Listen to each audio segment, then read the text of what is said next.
Okay, so first you're going to open up one of the data sets, either the trim data set or the super trimmed. Let me just go with the super trim for right now.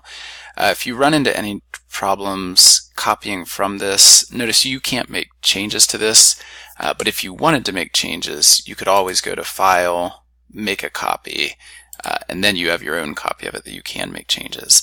First thing though, we're looking among these variables. There's something in base here to see how well it predicts something in the third follow-up. So something starting with an F3. So let's say I'm how far in school. So this is when high school student is asked, how far do you expect to go? This is their answer. So I'm going to copy that. I'm going to open up a new file in Excel, and I'm going to paste. As soon as I do that, I'm using Control down here to check. I do have 16,100 rows of data, so that's a good sign. And then going back here, looking at the different things, let's go with what their socioeconomic status ends up being. So let me cut that to clipboard, put it into my Excel file. Remember, if you don't get all 16,100 there, so notice what just happened there. One of them has more than the other, and so this one did not paste everything fully, so I need to go back, and I didn't give enough time. Let me go back and grab that, and we'll have their student expectations. So I'm cutting it to clipboard, and what I had done is I had pasted too quickly. So this time I'm going to give it just a few more seconds. Now paste. Go to the end. Okay, this is a good sign that they're both at the end. 16,199, that is the target that you want to look for. Make sure you have all of them. Once you have all of them though, we need to get rid of the missing data. And typically these are negative numbers. However, for example, this negative number here is just a z-score, and that's a legitimate number, whereas this negative number is a missing data. So how do I tell that? Well, let me cut the variable name to my clipboard, and I'm going to go back to the instructions here. You'll notice that you can find a trim code book there. And I'm going to try this out. I'm going to do a search. So I did a Control F there to search, and I'm searching for that variable that I had highlighted. So here's the info on it, how far in school students will get, and it gives me a little bit of information about how they got the variable. There will be some computer coding that's not very helpful for you, and then this is what can be really helpful. So notice that if it's a 1, that means that the student did not think they would even graduate high school, all the way up to a 7, where they felt that they would get terminal degree basically in their field.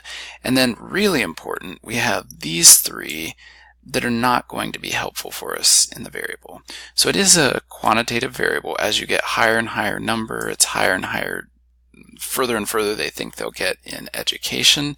So we're going to treat that as a quantitative variable, not a categorical one. And then we have these 3 that are negative. So the -1, -4, -8 need to be deleted. So how exactly do I go about that? I come over here, select both of these. That's very important. Sort, custom sort, and I'm going to sort by the first one. So notice all my negatives will come to the top here. Scrolling till I get to the end of my negatives, and I need to delete all of these students, not just those values, but I need to delete all the students. Then I go to F3 SES. Let me copy that and look in the code book for that variable. Now this one gives me a really nice description of what the variable means, and then some computer code there that's really confusing. And then this is all it gives me in that chart where it explains what the variables mean. So when it says continuous, it's going on a continuous scale. It can't give me a specific set of numbers like we had before because there's way too many of them. So here, if there's only a handful of numbers, they can tell me what each value means. But here there would be hundreds, if not thousands of values, so they just say continuous. It's a good sign that I can use it as a quantitative variable, but then I have to know which are the missing values to delete. So what I need to do there is go ahead and, go ahead and sort by my F3 SES, and when I do that I need to select both columns here. Sort by the second one. And notice how they start off with negative and then there's a whole number there. I'm going to go all the way until I start hitting the decimals. This is for any continuous variable. So if the code book doesn't give you a specific set. And notice here this jump from -4 to -1.41. From here on out, they're going to be legitimate negative values. It just means basically they were below average socioeconomic status.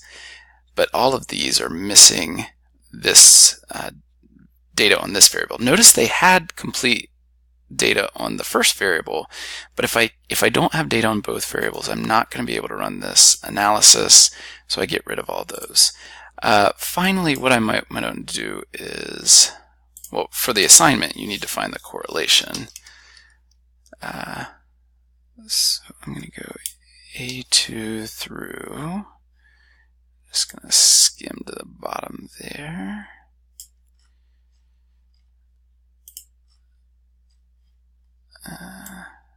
It's going to be a little frustrating with this assignment. Notice that these columns should always stay together. 11, 4, 03. Okay, and then I'm just going to go to the B versions of the same thing. So this gives me a correlation value, an R value, which is actually reasonably high for this data set. I may also want to peek at what those data look like, so I could insert a scatter plot. Ooh, that was really ugly. I wonder if these little explanations are messing me up at all. I'm going to try that again. Insert a scatter plot. Okay, it looks kind of funny for a scatter plot. What I'm looking for, are there any negative values that really jump out at me? And notice there aren't over here, and there's nothing below those negative 1.41s down there. There's also nothing way off the charts here. So this is a good sense that I've deleted all the missing data I needed to delete. But now I want to run a regression. So I'm going to go to my data analysis. If it's not there, there's steps on the Moodle page for how you get it to show up. Regression, input Y range, so that's going to be the thing that I'm trying to predict. In this case,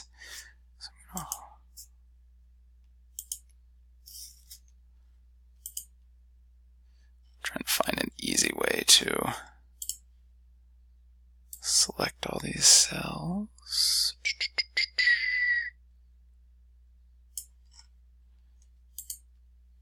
Okay, and then my X range is just going to be the base year variables there. I do have labels because I included that top row when I selected. It doesn't really matter what we select here. Get the output. And then most importantly, what I want to do is put this in my spreadsheet. So I need to put two things. I want to put these variables. Do a control. You know what? Actually, I want correlation too, although I could run that in Sheets. And this should go in your normal spreadsheet workbook for the class.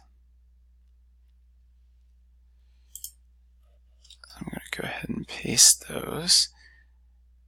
And that will take a little while. If this takes more than a minute, what you'll want to do is just share your Excel file with me. So do the rest of it in Excel, and then just email me your Excel file if you run into a problem here. Eventually mine copied, and then I also want to get that output. So get this output and paste it in here. Okay, and then there's some other things you need to do with interpreting what this R value means and interpreting what the regression output means, but that should be the basic technology. Again, if you run into any problems on this assignment, don't hesitate to email me.